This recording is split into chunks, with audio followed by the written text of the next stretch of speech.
Au sommaire de cette édition en religion, l'église Pentecôte Israël, camp de prière de Soko, conduit par le prophète Kwaku, a organisé 3 jours de prière. En musique, Unity Gospel Festival, première édition Afrique, se tiendra le vendredi 8 décembre 2017 à partir de 16h au Centre culturel français d'Abidjan.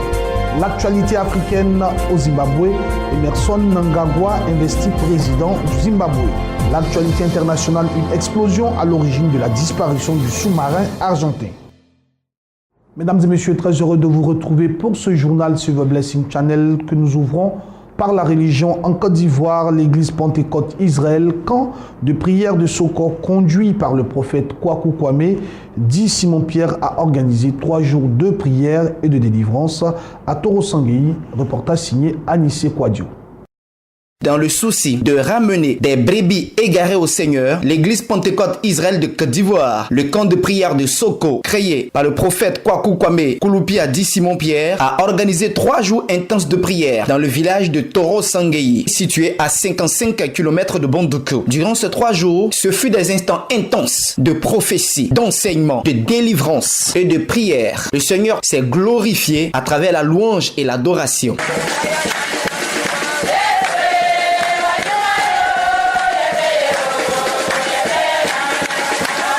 Plusieurs miracles ont été opérés et des témoignages vivants et poignants ont été entendus. Personnellement, durant ces 3 jours, j'ai reçu la grâce et la délivrance totale. J'ai reçu la paix du cœur. Parce qu'il faut dire que ce qui est du monde n'a pas sincèrement de valeur. Donc, du temps que j'ai passé dans le milieu de l'enseignement biblique, j'ai reçu gain de cause en cela. Je suis passé par de Canaries en Canaries, de racines de bois comme des feuilles. J'ai tout lavé, j'ai tout bu. Et rien n'a marché.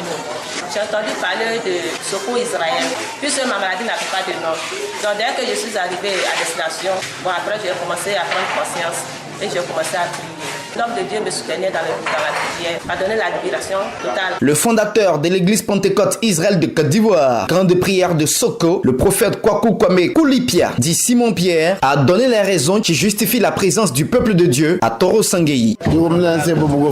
Parce qu'il y a le peuple de Dieu ici. Ils veulent avoir une délivrance pour connaître Christ. C'est pourquoi nous sommes venus ici à Toro-Sangueyi. Donc comme nous sommes venus, il y a beaucoup qui ont eu la délivrance. Vous savez, sur le plan de Dieu, c'est pourquoi nous sommes venus ici. Parce que Dieu aime ce village. Dieu a voulu que ses enfants rassemblent là pour avoir la vie. Pourquoi il a créé le camp à Soko? Pour ne pas qu'ils se perdent, se convertir en Christ et avoir la vie en Dieu. Tous les pasteurs des églises Pentecôte Israël de Côte d'Ivoire présents au cœur de l'activité ont pris de fermes résolutions de proclamer le nom du Seigneur partout. Donner un bon témoignage parce que nous sommes serviteurs de Dieu, nous sommes de la région, nous sommes venus pour rebâtir, refonder. C'est pourquoi nous allons encore nous organiser pour faire avancer l'évangile dans toute la région. Du Zanzan d'abord, sinon du Gotougou, puis ensuite que nous allons partir. Nous savons que Dieu est avec nous et il va nous accompagner jusqu'au bout. Rapprocher l'évangile du Seigneur vers son peuple, gagner des âmes et délivrer tous ceux qui sont encore sous l'emprise des faux dieux, tel est l'objectif de l'église Pentecôte Israël de Côte d'Ivoire, qui entend être un instrument puissant par lequel le Seigneur va délivrer le monde.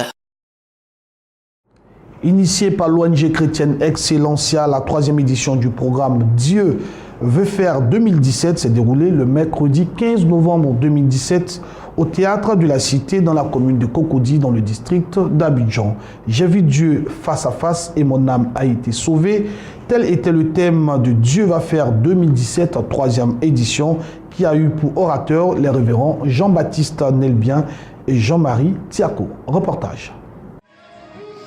La journée du mercredi 15 novembre 2017, journée nationale de la paix en Côte d'Ivoire, a été mise à profit par l'ONG chrétienne Excellencia et le Corps du Christ pour célébrer l'éternel Dieu à travers la 3e édition 2017 du programme de prière Dieu veut faire. Conduit par le groupe de chantres Excellencia, les chrétiens venus nombreux au théâtre de la Cité de Cocody sont entrés en intimité avec Dieu dans de longs moments d'adoration.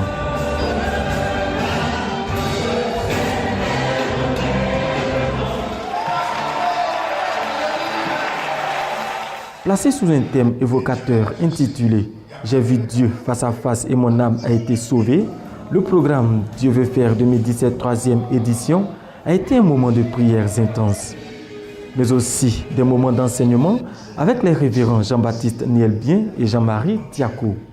Ces éminents orateurs ont enseigné aux chrétiens présents les secrets bibliques pour vivre une vie d'exaucement. La Bible nous décrit dans le chapitre 11 d'Hébreux combien de fois les anciens ont eu les yeux de la foi pour triompher de toutes les difficultés, tous les défis qui étaient dressés devant eux. Alors Dieu, dans son essence, ne peut être vu par un homme et vivre, comme la Bible déclare. Nul ne peut voir Dieu et vivre. Seul le Fils de Dieu, Jésus-Christ, dans le sein du Père, l'a vu et le connaît. Et tous ceux qui ont vu Dieu l'ont vu avec les yeux de la foi. Moïse l'a vu, Jacob l'a vu, Ésaïe l'a vu. Dans Ésaïe chapitre 6, il vit Dieu avec les yeux de la foi. Dieu s'est révélé à des milliers de personnes par les yeux de la foi. À l'église de Jésus-Christ par les yeux de la foi. Et aujourd'hui encore, il veut se révéler à toi. Dis Amen. Celle qui sait regarder à Dieu et celle qui sait renoncer à soi pour obéir à la volonté de Dieu, la véritable foi. C'est elle dont le christianisme du 21e siècle a besoin. Une foi vivante, une foi active et une foi qui permet au royaume de Dieu d'avancer. C'est de cela qu'il sait agir en substance et pour simplifier les choses. Pour les participants du VFR 2017 3e édition, a été un cadre de bénédiction et de repositionnement en Jésus-Christ.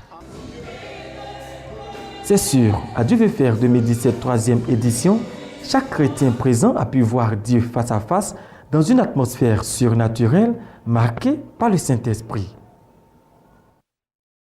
Nous continuons en religion. L'ONG Adoration a organisé le samedi 18 novembre 2017 une nuit d'adoration pour soutenir les veuves et les orphelins. Ce moment d'adoration a eu comme invité spécial la sœur Shirley Kwa, venue des États-Unis.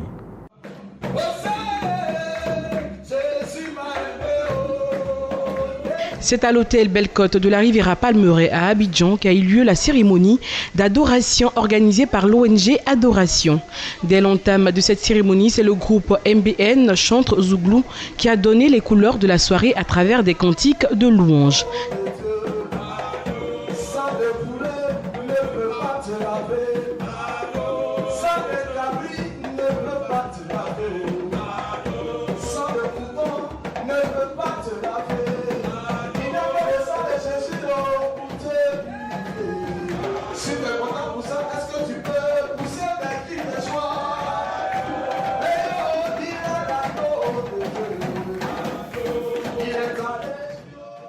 Il faut rappeler que l'ONG Adoration a pour mission de soutenir les veuves et les orphelins.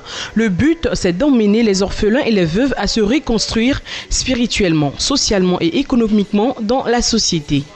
Une cérémonie qui a vu la participation d'une chantre venue des États-Unis.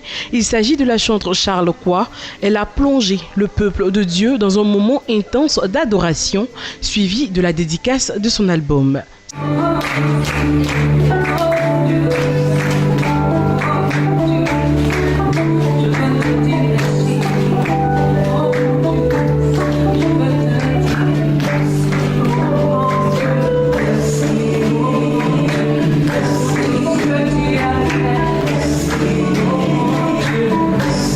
À la sortie de cette rencontre, le président de l'ONG Adoration, M. Kwadio Alexis Didier, a présenté l'ONG, sa mission et les actions déjà menées et ses objectifs. Dieu m'a mis à cœur de pouvoir mettre en place une organisation qui soit capable de soutenir la veuve et l'orphelin dans leur affliction.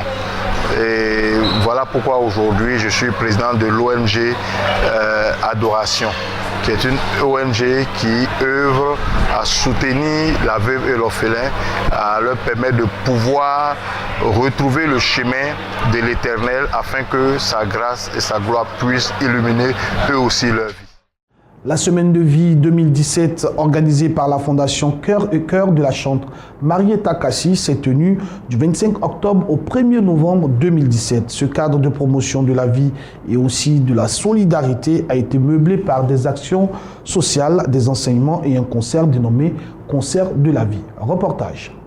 La 7e édition de la Semaine de la Vie, organisée par la Fondation Cœur et Cœur, organisation à but non lucratif des églises évangéliques La Majestueuse, s'est déroulée du 21 octobre au 1er novembre 2017.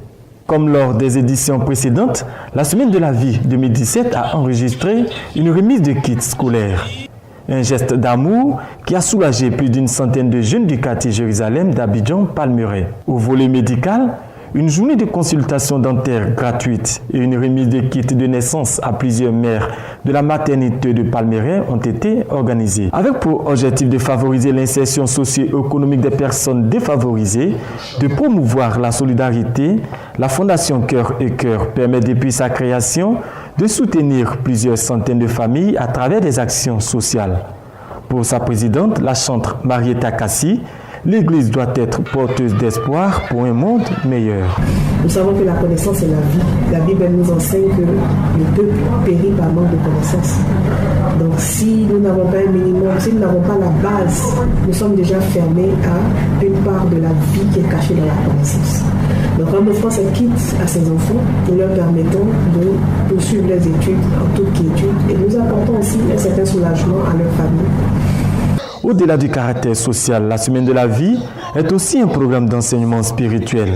Elle a été rehaussée par les interventions très poignantes d'hommes de Dieu, dont l'apôtre Zacharie Adetola, le pasteur Désiré Kassi Amouzou, président fondateur des églises évangéliques La Majestueuse, et les prophètes Joël Ayatode du Bénin et Mary Emmanuel du Nigeria. Bishop Georges Assaré était resté sur le plan national.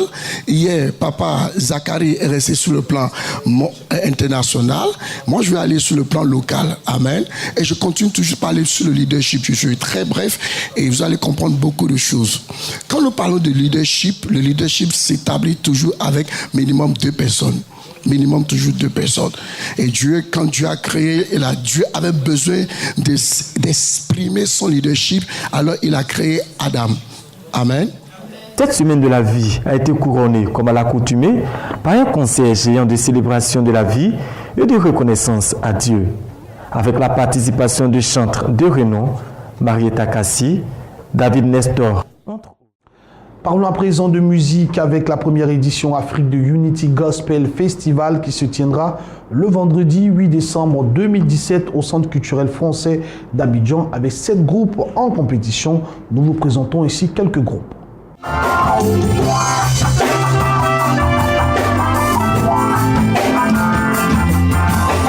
Onction Suprême est le groupe musical du ministère Le Chemin du Ciel, dirigé par Papa Florian, 6 dans la commune de Port-Bouilly.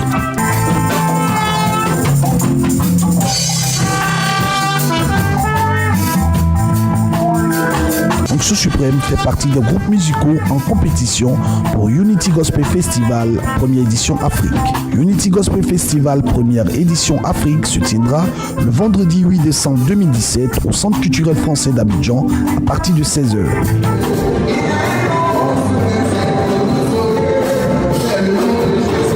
Les Fils du Prophète est le groupe musical de la mission évangélique internationale Victoire du prophète Fernand Youli, 6 dans la commune de Cocody-Rivera-Palmeraie. Le groupe Les Fils du Prophète fait partie des groupes musicaux en compétition pour Unity Gospel Festival, première édition Afrique.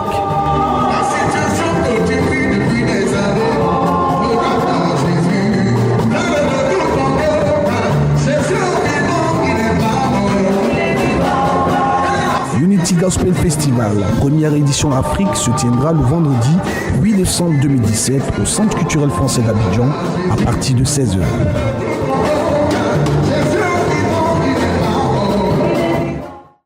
Parlons à présent de l'actualité africaine dans ce journal. L'ancien vice-président du Zimbabwe a été officiellement investi président. C'était le vendredi dernier à Harare afin d'assurer la transition. Après 37 ans de règne de Robert Mugabe, il hérite ainsi d'un pays ruiné et avide de réformes. Pour se débarrasser de Robert Mugabe, l'opposition avait soutenu le parti au pouvoir dans toutes les manifestations. Le leader historique, Morgan Tsvangirai, avait même appelé ses députés à voter la destitution qui avait été déposée au Parlement. Ses supporters espéraient qu'il récolterait les fruits de leur soutien. Mais pas du tout. Dans une interview qu'il nous a accordée, Morgan Tsvangirai assure qu'il n'a jamais été contacté pour participer au gouvernement. Je ne sais même pas si un gouvernement d'unité nationale est prévu. Il appartient au président de définir ce qu'il veut pour les 8 prochains mois, avant les prochaines élections. Je ne pense pas que cette option soit à l'ordre du jour. Demain, M. Mnangagwa sera intronisé président. Et tant que les gens n'ont pas discuté quelle forme de gouvernement va émerger, la politique de Mugabe et de son parti ZANU-PF se poursuit. Pour l'opposition, les élections de 2018 sont donc le seul espoir de changement. Les Zimbabwéens font déjà la queue pour se faire enregistrer et récupérer leur carte d'électeur. Pour faire changer les choses, certains ont même décidé d'entrer en politique, comme Linda, plusieurs fois emprisonnée par le régime. Elle a connu 87 jours de détention. Elle ne croit pas au nouveau Zimbabwe sous le ZANU-PF. Elle se présente comme députée. Le Zimbabwe est maintenant un pays où les riches le sont un peu plus chaque jour et où les pauvres s'appauvrissent. Les membres du ZANU-PF sont persuadés qu'ils manipulent la population zimbabwe et ils pensent qu'ils peuvent continuer à les opprimer et à les forcer à aller voter. Les militants de l'opposition lutteront pour ne pas se faire voler une fois de plus leurs élections. Dans les rues d'Harare, la campagne électorale a déjà commencé. Élection à la tête de l'ANC en Afrique du Sud, les tractations vont bon train dans ce pays pour trouver un successeur à Jacob Zuma à la tête de l'ANC, le parti au pouvoir. La désignation des délégués devant voter le futur président de l'ANC a commencé depuis mi-octobre. La bataille pour la présidence du Congrès national africain, l'ANC, au pouvoir fait rage en Afrique du Sud. Des consultations lancées mi-octobre à travers les comités de base doivent permettre de désigner la plupart des délégués qui voteront pour trouver un successeur à Jacob Zuma à la tête du parti historique. Mais selon l'Institut des relations interraciales, un think tank libéral, c'est le vice-président Cyril Ramaphosa qui mène la course avec 65% des délégués déjà désignés. Sa principale rivale, Nkosazana Dlamini Zuma, l'ancienne présidente de la Commission de l'Union africaine, n'a jusqu'ici obtenu que 30% des suffrages. Et le trésorier du parti qui fait figure d'outsider, Zwelim Kizé, obtient 5% selon la même source. Des chiffres qu'il faudrait toutefois prendre avec des pincettes. Non seulement ils ne sont pas validés par les instances officielles du parti qui ne publient pas de tendance, mais surtout le think tank à l'origine de ces estimations n'indique pas la proportion de comités de base qui ont déjà désigné leurs délégués pour le congrès de l'ANC prévu en décembre prochain. L'élection à la tête du parti anti-apartheid est un enjeu d'importance en Afrique du Sud. Malgré les revers électoraux enregistrés ces dernières années, le futur président du parti a toutes les chances de remporter la présidentielle de 2019. Un mot des sociétés dans ce journal en Côte d'Ivoire. Le conseil municipal de Bondoukou, dirigé par le maire Koné Iliassou, a organisé une cérémonie d'hommage à toutes les femmes de l'éducation de la ville de Bondoukou. Les détails avec notre correspondant Anissé Kouadio. Toutes les femmes travaillant dans le secteur de l'éducation nationale, précisément au niveau du préscolaire, du primaire et du secondaire, ont été dignement célébrées par Monsieur le maire de la commune de Bondoukou, Koné Iliassou. Une journée qui, au dire de Monsieur le premier magistrat de la commune, vise à célébrer ces braves femmes qui font énormément pour l'éducation, la formation au niveau de la commune. Je voudrais vous traduire toute mon admiration à œuvrer sans relâche par le travail et le sérieux afin de mériter de tout temps la confiance du conseil municipal. Le noble métier qui est le vôtre est un sacerdoce, car vous apportez l'instruction aux enfants de notre belle nation dans les hameaux les plus reculés. La porte-parole des femmes travaillant dans le secteur de l'éducation nationale, de l'enseignement technique et de la formation professionnelle, au nom de ses sœurs, a tenu à exprimer sa gratitude à l'endroit de Monsieur le maire. Monsieur Koné Iliassou est un maire soucieux de la formation. Il a également prouvé son attachement à la ville de Bondoukou par des actes de développement tels que la mise à la disposition des femmes d'un fonds de financement. L'hommage qu'il rend aux femmes de l'éducation nationale est l'expression de toute la considération qu'il a pour la femme, pour la maman et pour l'enseignant. La représentante de Madame le ministre de l'Éducation nationale, de l'enseignement technique et de la formation professionnelle de Côte d'Ivoire, directrice des écoles écoles et des lycées et collèges a exhorté les femmes à être engagées aux côtés de Monsieur le maire dans le cadre de la sensibilisation à l'éducation de tous les enfants et surtout à lutter contre les grossesses en milieu scolaire. Je vous invite à demeurer aux côtés du maire pour œuvrer pour la scolarisation obligatoire et inclusive.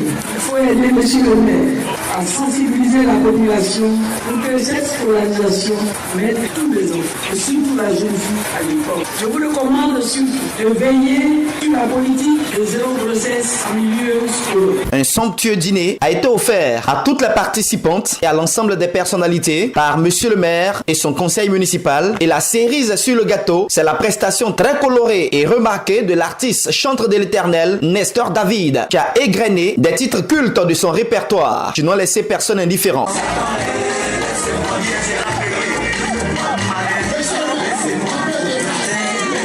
À travers cette célébration, le maire de la commune de Bondoukou, M. Kone Eliassou, a permis à toutes ces femmes de passer d'agréables moments car elles contribuent énormément au développement ainsi qu'à la formation des cadres de la Côte d'Ivoire de demain.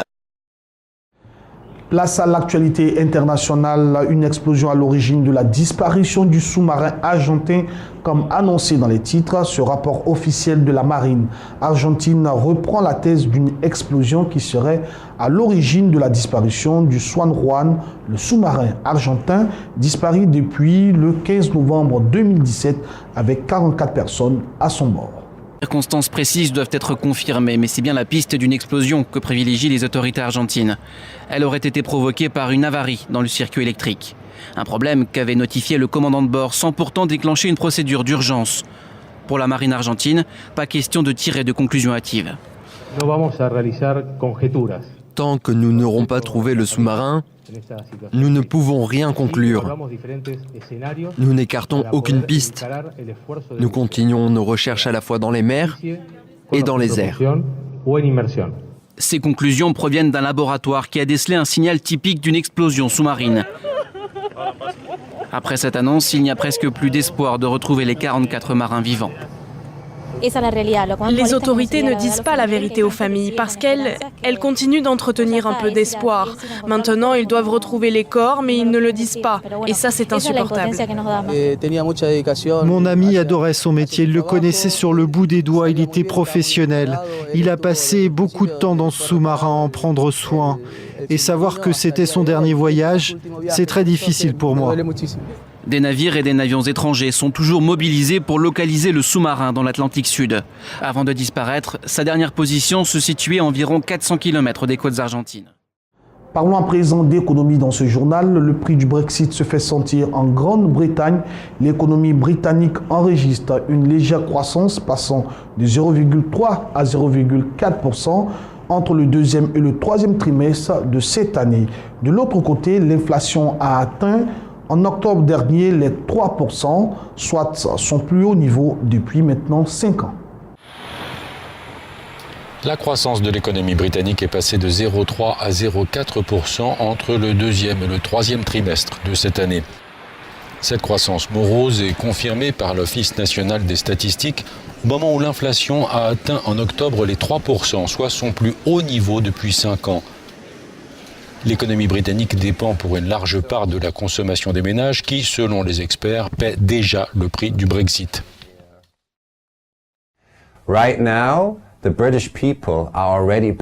Les Britanniques commencent déjà à en payer le prix. En raison de l'inflation, à chaque fois qu'ils font leurs courses, ils réalisent que leur pouvoir d'achat diminue. C'est ça le prix.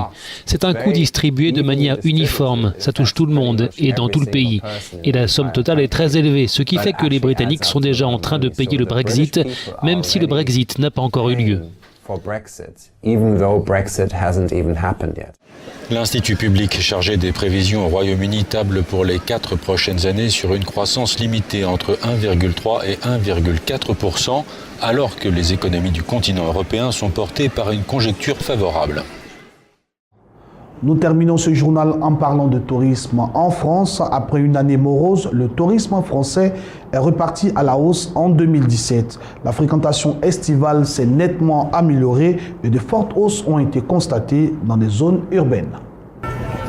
Net rebond du tourisme français cette année. Après le repli de 2016, le nouveau rapport de l'INSEE confirme que le tourisme en France est reparti à la hausse en 2017.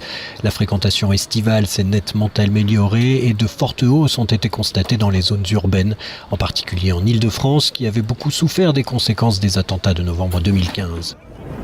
L'Île-de-France est donc loin devant en termes du nombre de nuitées sur l'année avec une hausse de 12,7%, mais ce sont toutes les régions françaises qui ont profité de ce rebond en 2017. Grand Est, grâce notamment au département des Ardennes et du Bas-Rhin, affiche une belle progression de 8,2%. La Bretagne, à l'instar de toutes les côtes françaises, montre aussi une belle hausse de 7,5%.